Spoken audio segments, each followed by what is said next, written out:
that when your credit is not the best, there are some other things that aren't the best.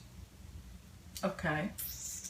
I don't know that I agree with that, and I'll tell you why. And it doesn't. I don't think it matches every instance. Because there could be, like with you, there could be an instance where you come out of a situation and you had to make a change in something. Right. I mean, let me tell you something.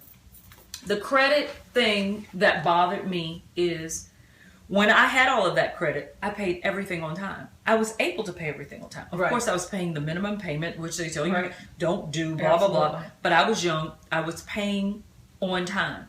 The moment that I had to leave work and study to do my cumulative finals for my master's, I was out of work for 3 months. Right. I called every creditor and told them what was going on. They laughed at me.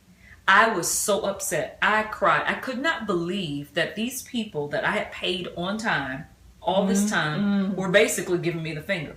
And in a matter of 90 days, my credit score took a complete nosedive. So you're right. It's not for the reasons you always think, but I think there are some standards that fall in line with people and their money mindset. Yeah, I think you're right. I think it all has to do with the mindset, because I've been around ballers that, matter of fact, I'll never forget this one player that was a friend of mine and my husband's. A mortgage broker that was doing a mortgage for him, he was buying a condo, said, and I quote, "He has the worst credit of anyone I have ever dealt with." And this was a man that made over his career $40 million. That's hard. That's, you think. But I think sometimes when there's money involved, people don't care about credit. It's my understanding that there are people like, and I don't want to call people's names because I could be wrong, but I've heard about certain celebrities whose credit scores were in the dumps. Right. But because they were just very lax in paying the black card off and just did what they wanted to do, and and what else affects credit is your debts to the IRS. Oh, they go on your credit score. So let's just say a J-Lo, I just use that as an example, owes the IRS maybe $50,000. It might not be a lot. That will be on your credit score. So that can bring it down. Oh, absolutely. So there's just so many variables. There are a lot of variables. That you know, and now that you've said it, you could be right. I might not be able to just look at someone. No, and say, and that you're 550. You really I can can't see it tell. on your head. No, but you can't. You know, I guess I could imagine who it might be, but it could be, like you said, it could be somebody Big Willie style, and you look at him and you go, "Oh yeah, he's pushing a Bentley," but he could have a horrible credit score. But in those situations, does it matter? As long as they keep the money, no. Yes, not exactly. Really. As long as you keep the money. But exactly. But when that circumstance changes, then you're up the creek without a paddle. So what other fun fact do you have? Well, that was the only fun fact. But it's very interesting that, okay, listen to these key findings in a report I saw online. Communities of color fare worse than whites on many social and economic elements, no big surprise, which plays into the cyclical relationship between race and credit scores. Strong relationships among education levels, student loan debt, that's a biggie. Still, I didn't pay off my loans. Still got some. Okay, 20 some plus years after I graduated, so I was still paying my student yeah. loans. That's why I refused to get. I have paid my son's college. You see, he's like a slave. Yeah. I was like, I scaled back so much stuff that nobody would even believe I was scaling back, because there was no way he was going to have a student loan. But that's another story. But again, keep going. The point. It's a snowball effect, and it's a very cyclical effect. Poor credit, can't get a good education. If your parents don't have, come on, the average college education today is what, maybe $100,000 a year or maybe more. And that's not necessarily going to a Harvard or an Ivy League school, just a regular school. Until you come out of school and you have this $50, $60, $70, $80, $100,000 debt. Come on. But it's a cyclical effect of, again, a mindset. We don't have a saving consciousness. We don't have a slow your roll consciousness. We really don't. No. How many of us are telling our children certain things? Yeah. And I don't want to come across as judgmental, because there were certain things. I lived in a household that had lots of money coming in and out, turning it round and round. And I can truly say that we weren't big savers. I was encouraged to save. I just saw money. I knew it was going to be there. I just spent it.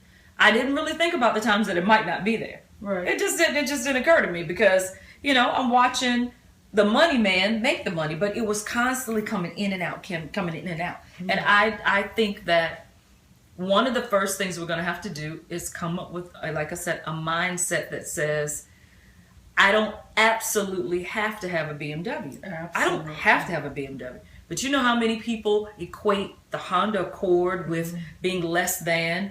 And so until you can catch yourself saying, I'm not, we as a race need to stop trying to keep up with the Joneses. Absolutely. Which are just us. Right. Because really and truly, that real Jones, we can't even keep up with way. Because we're not doing the things that will get us in a position to keep up with them. We're not doing generational wealth. We're not saving and spending or having something that we can share with our children and grandchildren to come. So, we need to, we're really just running a race within ourselves.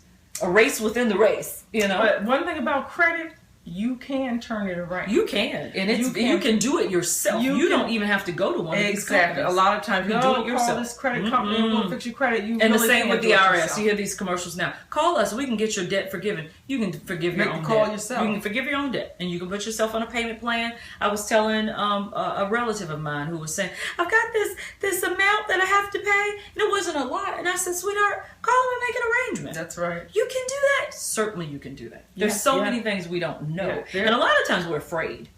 The IRS feels like that cop that stopped you when you ran the light, and you're like, damn, I don't want no ticket. Oh my God, how am I going to be able to talk this out? So you don't want to deal with it. The IRS is and I've had to deal with them. It's not that bad.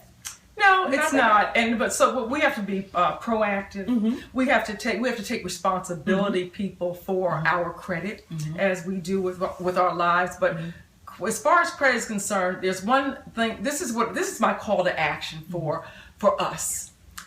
Put it in your phone right now, your iPhone, your tablet, whatever, to pull your credit report twice a year. It's free. You are allowed to pull your credit. Doesn't affect your credit score, because a lot of times people think, I won't pull my credit score because it'll knock the credit down, but it does not when you pull your own credit report. Pull your credit report twice a year and monitor your credit. They make mistakes all the time. But if you're not on top of it, you're walking around thinking that you really have a 600 credit score, and maybe it's wrong and you're really in this 750. The point that I'm making is, we can take the initiative to control some of the things that we can't control in our life. We need to do that. Pull your credit score twice a year. Just things that you don't recognize, you dispute them. You call the different credit bureaus, Experian, TransUnion. What's the other one? There's three. I think they changed it to 4. There used to be what was it? Experian, TransUnion, and Equifax. But then there's a new one now, and I forget the name. But they also have, and I saw this. They have free credit monitoring apps that you can download that will give you updates. I did not know that either. But it's free because there's some that I did something. I was trying to do something. I don't know if it's for my son, and I did something and I registered, and it was like $19.99 a month, and I forgot about it. Right. And then I started looking, and I was like, every month I'm getting hit with this $19.99. Yeah. And when I called them, it had just come out again. And the man was saying, well, you know what? Why don't you just wait? You've already paid for the month. They're hoping I'm going to forget. I said, no, sweetheart, you can end that now. I don't need that. I got that covered in a different way, but for whatever reason, it was very expensive, and I'm only saying to say it doesn't have to be that expensive. it's really I'm glad to hear about a free app. They have a free app. I think Yeah. it's called Credit. No, it's it or something. Anyway, there's you all are social media savvy. Go online and look for credit monitoring apps. Right. They have some free ones, and like I said, we really need to do that because the difference are let's be honest, we like to drive the nicer cars and that kind of thing. We're kind of into that. That's another show. But the difference between buying a car and your interest rate is 1.5% or 2% or 3% or 0% if you've got great credit, you can be paying $300 a month, which is a very low amount to be paying for a car today. And that could be almost double or triple with a high interest rate. So these things are important because, of course, that's taking money out your pocket, money that you could be investing, money that you could be saving. So we have to get our credit under control, people. So that's my call to action. Twice a year, pull your credit, dispute everything that you don't even if you're not sure, dispute it because they have a certain amount of time. They have to prove that is a debt that you owe, and if not, they have to remove that thing from your credit report. So, All right. so let's do it. Let's do it. Okay. I'm gonna do it. You gonna do it? I'm absolutely. I've already done it. I don't have a choice. Oh, Right. God. So I will see you next time with more. We want to do more of this kind of thing where we're educating and we're giving you advice that's practical that you can use every day to better your lives. Yeah. So join us next time. Is that it? That's it. Phone ring. Let's go find Mr. 550. That was the credit people called. Like a